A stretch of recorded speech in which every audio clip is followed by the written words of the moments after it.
Perhaps you've heard the inspirational words of poets like Emily Dickinson or the wisdom of Walt Whitman and thought, I would like to do that. But if you're anything like me, this is how poetry writing usually goes.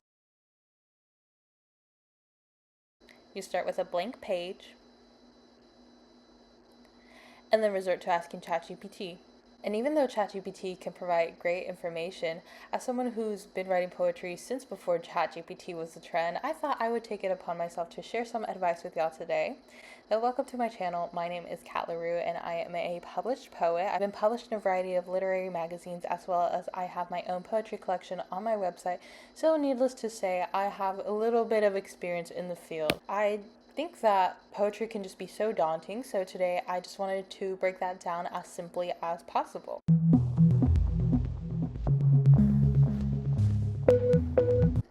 Alright, so I think poetry writing can be really easy if you follow these 3 simple steps, and I'm going to show you 2 examples. So don't worry if this doesn't essentially click. I will show you how I personally work through each of the steps, but basically it's just 3 really easy steps. First, you just start with a topic or a theme. So usually we write because we want to share something, like either something happened that we want to talk about, we have a dream, we have this emotion towards someone. So just choose a topic, and then if you need help doing that, I'll usually just go to Pinterest and look at images and they'll evoke certain feelings within me, so then I'll start writing about that. But literally be any theme.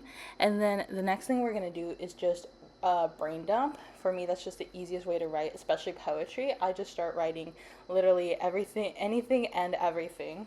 Whatever words come to me, I just write them down on a piece of paper, whether they're relevant to that theme or topic or not. Like if my topic is ocean, which is my default example for everything because I live by the ocean, I might write water, sand, sea, and I'll just do a brain dump on my piece of paper. It's really important that during this step you don't have any judgment for yourself. Just literally let everything come out. Last but not least is step 3, which is revise and edit. And I also would add edit and revise because what you start with is very rarely what you finish with. So especially if you just do like a little brain dump, then you're definitely going to want to go back and edit and look at it.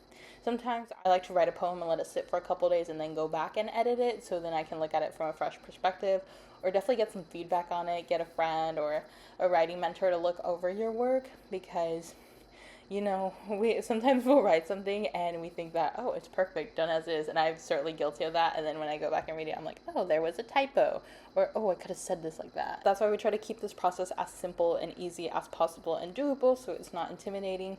And yeah, so I was just gonna go show y'all how I actually implement these 3 steps into writing poems. So I'm going to start with the topic of nostalgia. I woke up feeling really nostalgic for like an era of my life. Just been dreaming about like things I used to do a couple years ago, and I was like, oh, those were really fun times. Like, I was going to have new experiences, but sometimes we do reminisce in that past and experiences we miss. So I just started putting down words that I kind of associated with that memory. So things like being outside, being in nature, kind of like unspoken tension in a relationship, things like that. And so I just did my little brain dump, and I'm gonna actually show y'all with another poem just to show that you really don't have to put a lot of depth into it. And I'm not saying don't put depth and thought into your poetry, but what I'm trying to do here is just make it unintimidating. Like, I want this to just be as accessible as possible, because even I still will go read things like the clip I showed in the beginning, like Emily Dickinson, things like that, and be like, oh my goodness, these people are such amazing poetic masters of their crafts. I will never measure up to that.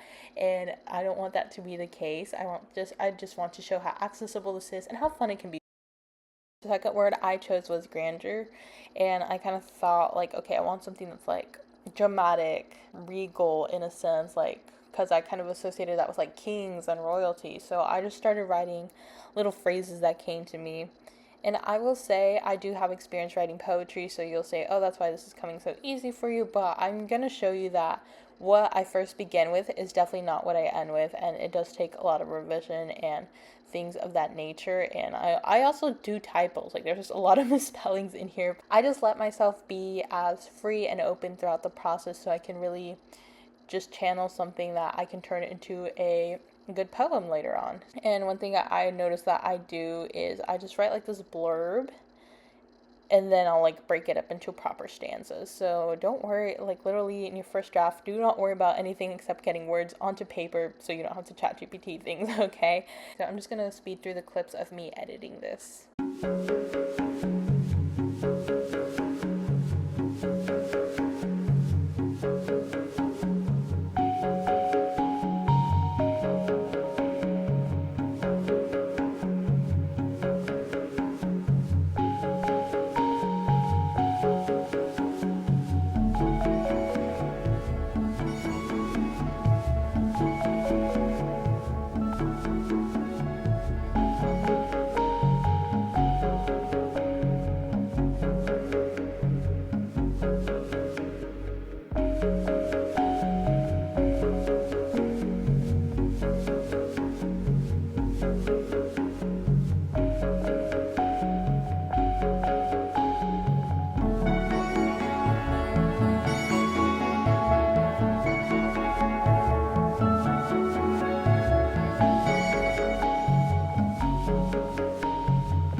Alright, so I did end up breaking my poetry writing over the course of 2 days, but it honestly didn't take that much time. I did say it took like 20 minutes max each day, so that's just another like myth I want to debunk, is that this doesn't have to take a very long time. Yes, you can go sit in the woods and write poetry for years. That's kind of what I honestly like to do, but you can also write something really good in the span of an hour. And what I love about poetry is that it's very fluid. Like there's not a set structure. Like don't get me wrong, there are poems that have certain structures, and I'm sure you like learn about them in English class and stuff, but this is not English class, so I'm not gonna go into detail about them. I just want to like collect your thoughts and feelings in a like fluid, loose way, then like, you know, by all means, don't let the structures of poems intimidate you. Don't think, oh, it has to look a certain way, especially nowadays that we've seen in a rise of like Instagram poetry and like these more modern quick poems. Like don't think you have to do that either.